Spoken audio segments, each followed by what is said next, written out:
નમસ્કાર વિદ્યાર્થી મિત્રો, આજે આપણે ધોરણ 9માં ચેપ્ટર નંબર 7 કન્ટિન્યુ કરીએ. તો ચેપ્ટર નંબર 7માં આપણે ક્વેશ્ચન નંબર 6 જોતા હતા. તો ક્વેશ્ચન નંબર 6માં તમને આકૃતિ આ રીતની આપેલી છે. એબીસી ત્રિકોણ છે, બરાબર. બે બાજુ સમદ્વિ બાજુ ત્રિકોણ આપેલા છે, બરાબર. આપણે BC is equal to DE, BC is equal to DE સાબિત કરવાનું છે, બરાબર. મને ખૂણો સરખા આપેલા છે. કયા કયા? ખૂણો BAD ઇઝ ઇક્વલ ટુ ખૂણો EAC મને આપેલો છે, બરાબર. ધેરફોર કહી શકું ખૂણો BAD વત્તા ખૂણો DAC ઇઝ ઇક્વલ ટુ ખૂણો EAC વત્તા ખૂણો DAC, બરાબર. ધેરફોર કહી શકું ખૂણો BAC ઇઝ ઇક્વલ ટુ ખૂણો DAE શું છે? આસન્ન કોણના ખૂણા છે, બરાબર. હવે મારી પાસે છે ત્રિકોણ. કયો કયો? ત્રિકોણ BAC અને ત્રિકોણ DAE માં બે જે ત્રિકોણ છે એમાં મને આપેલું છે પક્ષમાં AB AC is equal to AE અને AB is equal to AD, બરાબર. આ બંને વસ્તુ તમને પક્ષમાં આપેલી છે, બરાબર. ધેરફોર મેં કહી શકું. અને બીજી વસ્તુ છે ખૂણો BAD ઇઝ ઇક્વલ ટુ ખૂણો DAE. ધેરફોર ત્રિકોણ BAC એકરૂપ ત્રિકોણ DAE કઈ શરત છે? બા શરત પરથી. ધેરફોર મેં કહી શકું BC is equal to DE CPCT ને આધારે, બરાબર. કોને આધારે? CPCT ને આધારે મેં કહી શકું આ છે તે સરખા છે, બરાબર. નેક્સ્ટ ક્વેશ્ચન જોઈએ. તો ક્વેશ્ચન નંબર 7માં પણ તમને આકૃતિ આપેલી છે.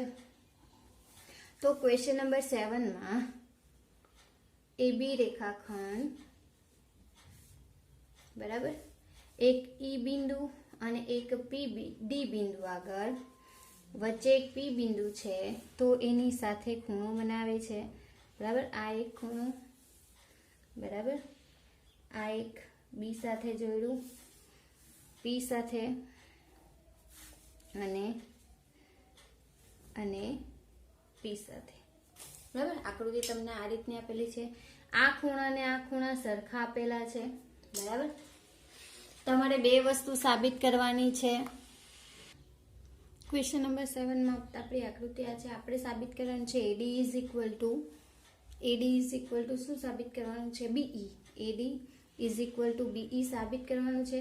અને બીજી વસ્તુ DAP એકરૂપ ત્રિકોણ EBP. આ ત્રિકોણ ને આ ત્રિકોણ કેવા? એકરૂપ સાબિત કરવાના. ક્વેશ્ચન નંબર 7 ની આકૃતિ દોરી છે, બરાબર. આપણે સાબિત કરવાનું છે. મેં કીધું કે આ ત્રિકોણ ને આ ત્રિકોણ જે છે તે આપણે એકરૂપ સાબિત કરવાના છે, બરાબર. તો એની સાબિતી જોઈએ. તો સાબિતીમાં પહેલો પોઈન્ટ આપણો આવશે ખૂણો BAD ઇઝ ઇક્વલ ટુ ખૂણો ABE જે તમને આપેલું છે. એના આધારે મેં કહી શકું ખૂણો PAD ઇઝ ઇક્વલ ટુ ખૂણો PBE. કેમ કે P એ AB પરનું બિંદુ છે, બરાબર. કોના પરનું? AB પરનું બિંદુ છે, બરાબર. ધેરફોર મેં કહી શકું ખૂણો EPA ઇઝ ઇક્વલ ટુ ખૂણો DPB, બરાબર. ધેરફોર ખૂણો EPA વત્તા ખૂણો EPD ઇઝ ઇક્વલ ટુ ખૂણો DPB વત્તા ખૂણો EPD. આસન્ન કોણના છે ખૂણા આ બે, બરાબર. આ બેનો ખૂણો ત્રીજા ખૂણાના બરાબર થાય, આખા ખૂણા બરાબર, એટલે કે APD બરાબર થશે. અને આ ખૂણાનું માપ કેટલું થશે? BPE બરાબર થશે. શું કહેવાશે? આસન્ન કોણ, બરાબર. હવે મારી પાસે છે P એ AB નું મધ્યબિંદુ છે. શું છે? મધ્યબિંદુ છે. ધેરફોર મેં કહી શકું AP is equal to BP, બરાબર. હવે જે ત્રિકોણ આપેલા છે મને તે લઈ લઉં. કયા ત્રિકોણ આપેલા છે? તો ત્રિકોણ DAP અને ત્રિકોણ EBP માં ખૂણો PAD ઇઝ ઇક્વલ ટુ ખૂણો PBE તમને પક્ષમાં આપેલું છે. ખૂણો APD ઇઝ ઇક્વલ ટુ ખૂણો BPE. Therefore AP is equal to BP, બરાબર. આ ત્રણ વસ્તુ આપેલું છે એના આધારે મેં કહી શકું કે આને આધારે ખૂબાખૂ શરતને આધારે મેં કહી શકું ત્રિકોણ DAP એકરૂપ ત્રિકોણ EBP. કઈ શરત? ખૂબાખૂ શરતને આધારે. ધેરફોર મેં કહી શકું AD is equal to BE કોને આધારે CPCT ના આધારે. CPCT ના આધારે કેમ કહેવાય? કારણ કે એકરૂપ હોય તો તે બધા એના અનુરૂપ અંગો કેવા હોય? સમાન હોય. હવે જોઈએ ક્વેશ્ચન નંબર 8. જો ક્વેશ્ચન નંબર 8 તો ક્વેશ્ચન નંબર 8 માં આપણે 4 વસ્તુ સાબિત કરવાની છે. બરાબર, પૂછેલું છું એક્ઝામ્પલ IMP ક્વેશ્ચન છે. બરાબર, ઘણીવાર પૂછાયેલો એક્ઝામ્પલ છે એટલે ધ્યાન આપજો. તમને આકૃતિ ટેક્સ્ટ બુકમાં આપેલી જ છે. બરાબર, એક પછી એક આપણે સાબિત કરીએ. હવે મારી પાસે જે વસ્તુ છે તેનો ઉપયોગ કરું. મારી પાસે ત્રિકોણ AMC અને ત્રિકોણ BMD માં AM is equal to BM, કારણ કે M એ AB નું મધ્યબિંદુ છે. બરાબર, શું છે? મધ્યબિંદુ છે. એવી જ રીતના CM is equal to DM. કેમ?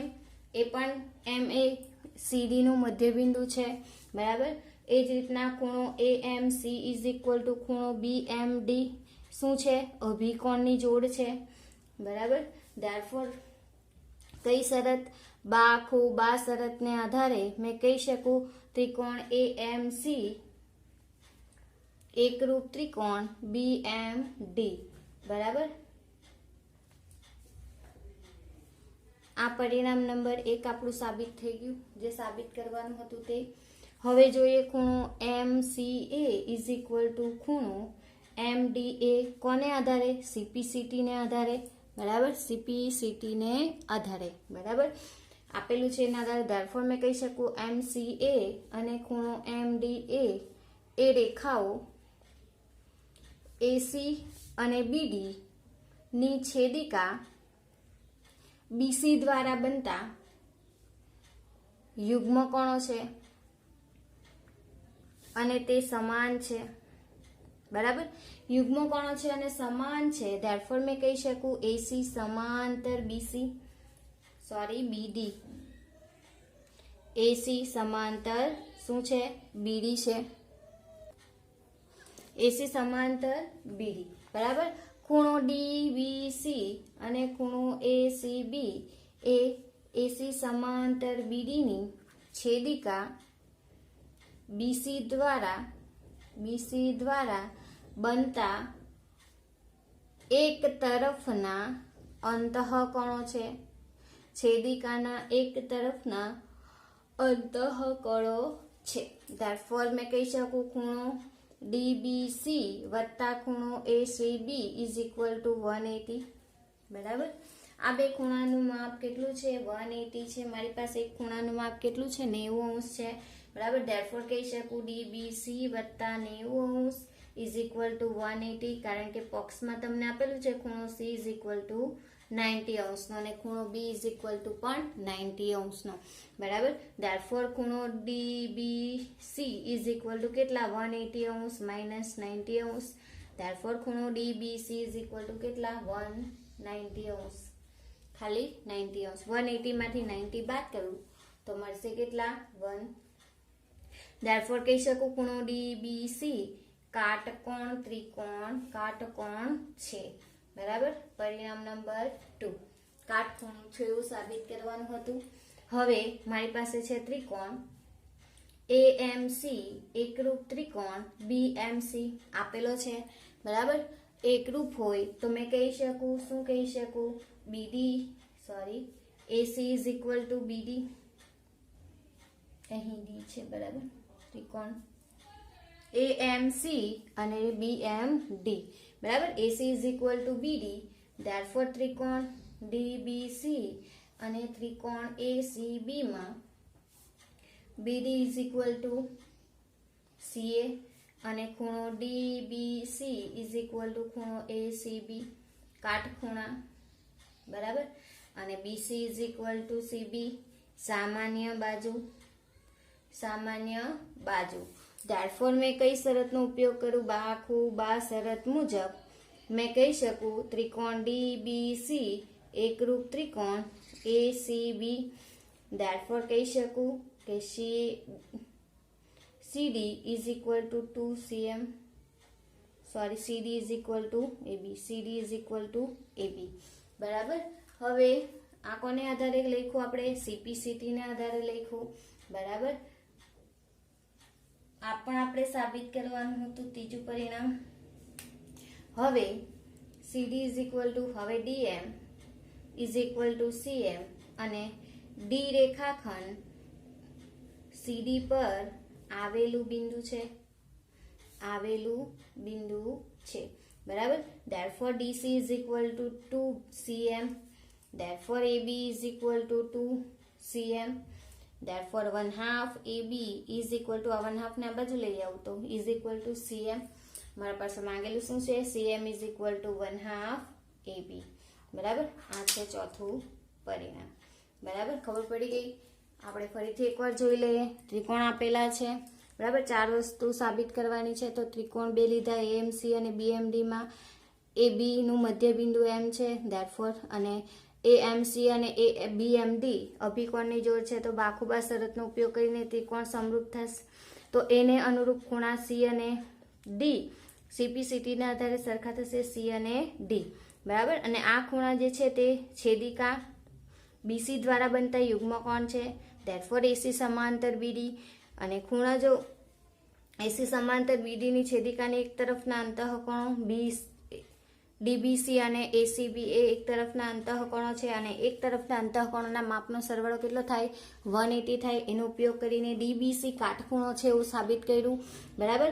પછી ત્રિકોણ AMC એકરૂપ ત્રિકોણ BMD માં AC is equal to BD તો DBC અને ACB માં BD is equal to BC is equal to BC સામાન્ય બાજુ અને B અને C કાટખૂણા છે એવું સાબિત કરેલા છે. કાટખૂણો એટલે B અને C કાટખૂણો આપેલો જ છે. therefore બાખુબા શરતનો ઉપયોગ કરીને આ ત્રિકોણ જો છે તે એકરૂપ થશે અને એકરૂપતાને આધારે આપણે CPCT ના આધારે AB is equal to CD લખી શકીએ બરાબર. અને AB is equal to CD લખીએ તો DM is equal to CM એટલે D એ રેખા CD પરનું બિંદુ છે. therefore DC is equal to 2cm. DC ની જગ્યાએ AB લખી શકું. કેમ? કારણ કે મારી પાસે આ છે. DC is equal to AB, CD is equal to BC બરાબર. તેના આધારે લખી શકું. therefore મેં AB is equal to 2cm, 1/2 AB is equal to cm. આપણે મેળવવાનું છે cm is equal to 1/2 AB. therefore મળી ગયું આપણને બરાબર. હવે આપણે નેક્સ્ટ લેક્ચરમાં જોઈશું. Thank you.